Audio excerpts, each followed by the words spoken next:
अरे पीछे बरवा बोले सिया रे रतिया डर लागे। पीछे बरवा बोले सिया रे रतिया डर लागे। कैसे जगाई हम अपने ससुर के, कैसे जगाई हम अपने ससुर के। अपने ससुर के रमाई अपने ससुर के, कैसे जगाई हम अपने ससुर के। अरे बैठी है ससुर खवारे रतिया डर लागे। अरे बैठी है ससुर खवारे रतिया डर लागे। पीछे बरवा बोले सिया रे रतिया डर लागे। पीछे बरवा बोले सिया रे रतिया डर लागे।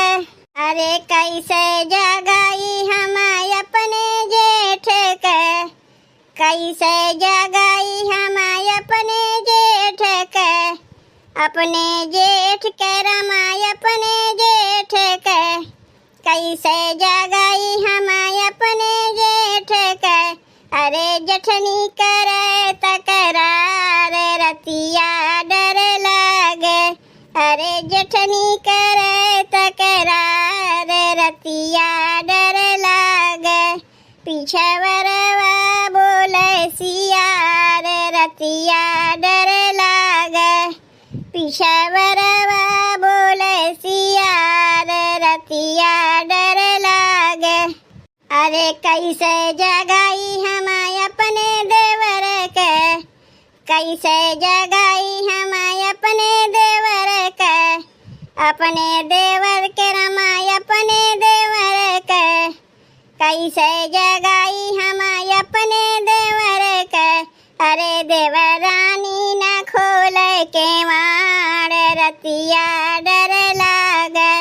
देवरानी न खोले के मार रतिया डर लागे। पीछे बरवा बोले सिया रे रतिया डर लागे।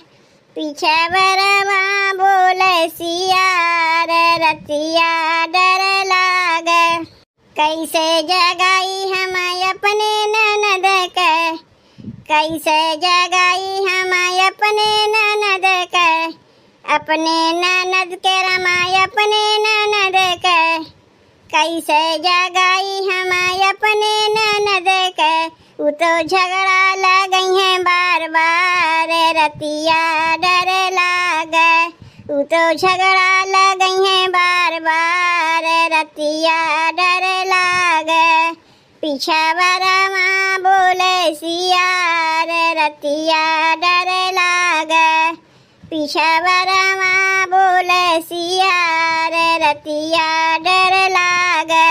भैया बहनी यहाँ हम लोग सब डरपोकनिए जुटी है। एक ठो सियारो बोला था तो डराई जाई थे। जाए दो कौनो बात ना है। अगर गीतिया अच्छा लाग होई भैया बहनी तनी चैनलवा को सब्सक्राइब कर दियो, वीडियो को लाइक कर दियो।